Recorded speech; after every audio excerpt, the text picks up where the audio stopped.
오늘 우리에게 주시는 복음의 말씀은 마태복음 24장 36절에서 44절까지의 말씀입니다. 바로 그날과 시각에 대해서 아는 사람은 아무도 없습니다. 하늘의 천사들도 아들도 알지 못합니다. 오직 아버지만이 아십니다. 노아의 날들에 그랬던 것처럼 인자가 올 때도 그럴 겁니다. 홍수가 나기 전 바로 그날들에 사람들은 먹고 마시고 장가들고 시집 갔습니다. 노아가 방주에 들어가는 날까지요. 홍수가 나서 사람들을 몽땅 쓸어갈 때까지 그들은 알아차리지 못했습니다. 인자가 오는 것도 그럴 겁니다. 그때 남자 2명이 밭에 있는데 한 명은 데려가시고 한 명은 내버려 두실 것입니다. 여자 2명이 맷돌질을 하고 있는데 한 명은 데려가시고 한 명은 내버려 두실 것입니다. 그러므로 깨어 있으세요. 그대들의 주님이 어느 날에 오실지 그대들은 알지 못하니까요. 이걸 알아두세요. 몇 시에 도둑이 올지 집주인이 알았다면 깨어 있었을 겁니다. 자기 집 벽이 뚫리도록 가만히 있지 않았을 겁니다. 이 때문에 그대들이야말로 준비하고 있어야 합니다. 생각지도 못한 시간에 인자가 오기 때문입니다. 주님의 말씀입니다. 창조주이신 하나님과 우리 구원자이신 예수 그리스도께서 주시는 은총과 평화가 여러분 모두와 함께 하시길 빕니다. 교회력으로 새해가 시작되었습니다. 교회력은 한 해의 흐름이 대림에서부터 시작하지요. 아기 예수의 탄생을 기다리는 절기의 시작점인 동시에 앞으로 우리에게 오실 재림의 예수를 기대하고 갈망하는 절기, 그 대림이 시작되었습니다. 대림, 라틴어로 아드벤투스라는 이 말은 다가옴, 도착이라는 의미를 지닌 단어입니다. 그렇게 우리에게 다가오시는 예수를 기다리는 절기죠. 그 기다리는 동안 교회는 금식하고 회개하는 전통을 지키고 있습니다. 우리에게 다가오시는 예수를 맞이하기 위한 마음가짐을 준비하는 것이죠. 그래서 회개를 상징하는 보라색으로 예전색을 사용합니다. 여기에 더해서 대림절기에는 대림초를 사용해 장식하기도 하죠. 짙은 보라색에서부터 흰색으로 점점 옅어지는 초의 색깔을 보면서 세상을 비추는 생명의 빛이신 예수의 다가오심이 점점 가까워짐을 보여줍니다. 대림절기에 4주 동안 마주하는 성서정과의 말씀들 가운데 첫째 주일인 오늘 우리에게 주어진 말씀은 재림에 관한 이야기입니다. 함께 나누는 복음서의 말씀 속에서 예수는 종말과 관련된 이야기를 합니다. 그러한 가운데 예수는 36절에서 이렇게 이야기하죠. 바로 그날과 시각에 대해서 아는 사람은 아무도 없습니다. 하늘의 천사들도 아들도 알지 못합니다. 오직 아버지만 아십니다. 마태복음 24장부터 25장에 이르기까지 예수는 다양한 종말의 이야기를 합니다. 그러한 가운데 바로 그날과 시각, 곧 종말이 펼쳐지는 그날과 때는 아무도 모른다고 말합니다. 이 구절을 볼 때마다 저는 의문을 품지 않을 수 없습니다. 예수는 하나님이신데 그 종말의 때를 본인도 모른다 라고 말하니까요. 오로지 아버지만 아신다고 말하는 게 이해가 가지 않을 때가 종종 있습니다. 왜 예수도 모를까요? 하늘의 천사들도 아들도 알지 못하고 오로지 하나님만 아시는 이유가 무엇 때문일까요? 신학자들은 예수가 모르는 것을 의도적인 제한이라고 설명합니다. 자신의 전지, 모든 것을 아는 그것을 제한하셨다는 말입니다. 아버지, 하나님의 뜻에 따라서 말이죠. 어떻게 보면 예수가 종말의 때가 언제인지 모르는 이유는 중요하지 않은 것일 수도 있습니다. 그렇게 말한 예수의 의도는 갑작스러움일 테니까요. 39절에서 예수는 이렇게 말합니다.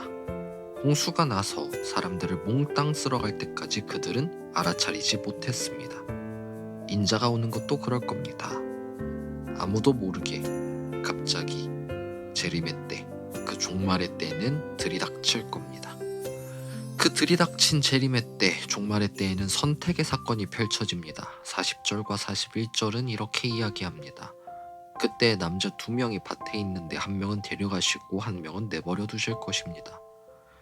여자 2명이 맷돌질을 하고 있는데 한 명은 데려가시고 한 명은 내버려 두실 것입니다. 당시의 일상적인 모습들을 언급하면서 한 명은 데려가고 한 명은 내버려 둔다 라고 이야기합니다. 일종의 선택의 사건이 펼쳐진다 하는 것이죠.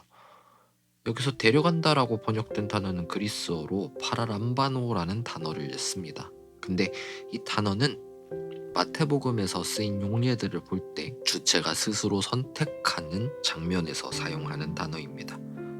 그렇다는 것은 이 선택이 하나님께서 직접 자신의 곁으로 데려갈 사람과 그렇지 않을 사람을 스스로 선택한다는 말이 됩니다. 그렇게 직접 데려간 사람들은 안전함을 누리고 그러지 못하고 버려진 사람들은 진노를 받습니다. 마치 노아의 홍수 때와 마찬가지로 말이죠. 이런 장면들을 볼 때마다 참 씁쓸합니다. 성서에서는 하나님께서 모든 사람의 구원을 받길 원한다고 하는 구절이 있습니다. 그런데도 하나님이 누군가는 데려가 안전하게 보호하는 반면에 누군가는 그러지 않고서 버려둔다 라는 이러한 모습은 마치 이중적인 하나님의 모습인 것처럼 보일 때도 있습니다. 그런데 한편으로는 이렇게도 생각해 봅니다. 소위 이야기되는 그 권선징악 말이죠. 악인이 그 악의 대가를 치르지 않고 구원을 받는다고 한다면 전 되게 억울할 것 같습니다. 예수의 재림 때도 그러지 않을까요? 악인은 분명히 자신의 악에 대한 처벌, 그 대가를 치러야 하는 게 맞는 것 같습니다. 대가를 치른 이후의 모습은 하나님께서 아시겠죠. 그럼 하나님의 입장에서 자신이 스스로 선택해서 데리고 갈 사람들은 어떤 사람들일까요? 예수는 42절부터 44절까지 말씀 속에서 단호하게 이야기합니다. 준비하고 있어야 합니다 라고 말이죠. 언제 이때가 일어날지 모르니까 항상 만반의 준비를 하고 있어야 한다는 이야기로 읽혀집니다. 그러면 여기서 질문을 하나 던져볼 수 있을 것 같습니다. 준비한다는 게 뭘까요? 뭘 준비하고 있어야 하는 걸까요? 이 말을 다르게 표현한다면 재림을 기다리는 그 대림의 앞에 있는 그리스도인은 어떤 삶을 살아야 하는 걸까요? 오늘 우리가 읽은 이 복음서 이야기 뒤로 등장하는 이야기들은 우리가 어떻게 준비해야 하는지를 고스란히 보여줍니다. 이 뒤로 등장하는 도둑과 관련된 이야기, 충실한 종과 불충실한 종의 이야기, 열처녀의 비유까지 나타나는 이야기들을 쭉 보면 공통적인 모습이 하나 등장하는데요. 자기가 해야 하는 일들을 그대로 하는 사람들이 등장한다는 겁니다. 충실한 종들의 모습이 그러하고 열처녀의 비유 속에 등장하는 슬기로운 다섯 처녀의 모습이 그러합니다. 그들은 거창히 무언가를 하지 않았습니다. 그냥 자기들이 해야 하는 일들을 하는 모습을 보여줍니다. 이게 준비하는 모습에 관한 질문의 답입니다. 예수를 기다리는 자들의 모습, 그 재림을 준비하는 그리스도인의 모습은 다른 게 아니라 그리스도인답게 사는 삶의 모습입니다. 언제 올지 모르니까 매 순간, 매 시간 그렇게 사는 겁니다. 그렇다면 그리스도인으로 살아간다는 게 뭘까요? 다른 게 있겠습니까? 거창할 게 있겠습니까?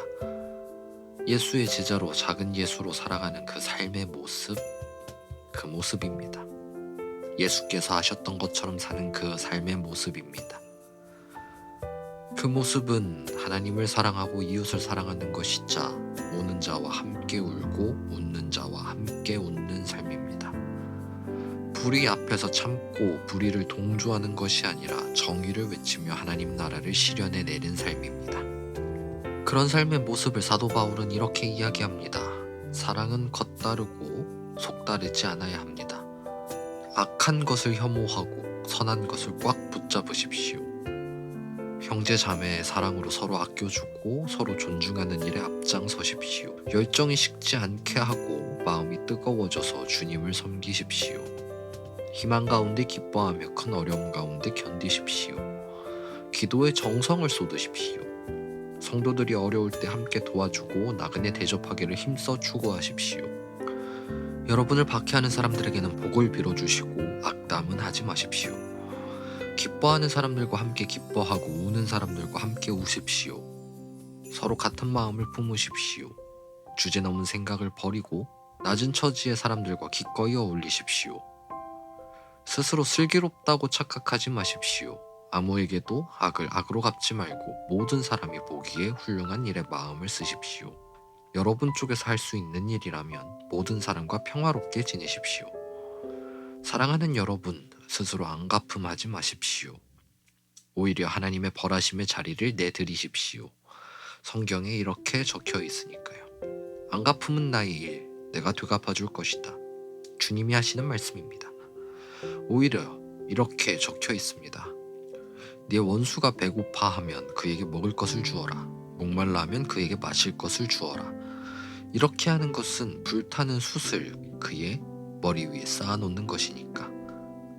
악에게 정복당하지 말고 선으로 악을 정복하십시오. 라고 말이죠. 또 사도 바울은 이렇게도 이야기합니다. 이것 외에도 여러분은 때를 알고 있습니다. 벌써 여러분이 잠에서 깨어나야 할 시간입니다. 이제 우리가 믿기 시작했을 때보다 우리의 구원이 더 가까이 있으니까요. 밤은 거의 지났고 낮이 가까이 와 있습니다. 그러므로 어둠의 행실은 떨쳐내버리고 빛의 갑옷을 입읍시다. 낮에 행동하듯이 우리 제대로 살아갑시다. 여러분은 흥청망청하거나 술 취하지 마십시오.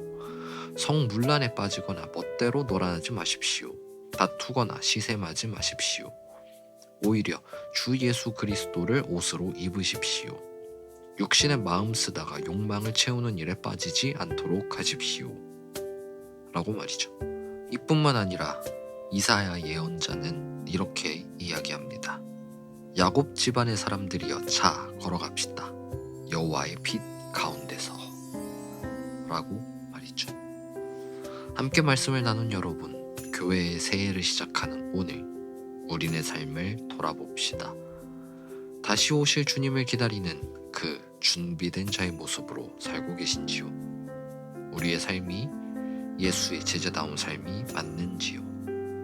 예수께서 가르치신 그 기도의 내용처럼 하나님의 뜻이 이 땅에 펼쳐지도록 행동하고 계신지요? 우리네 인생은 모두 각자의 위치에서 각자의 삶을 살아갑니다.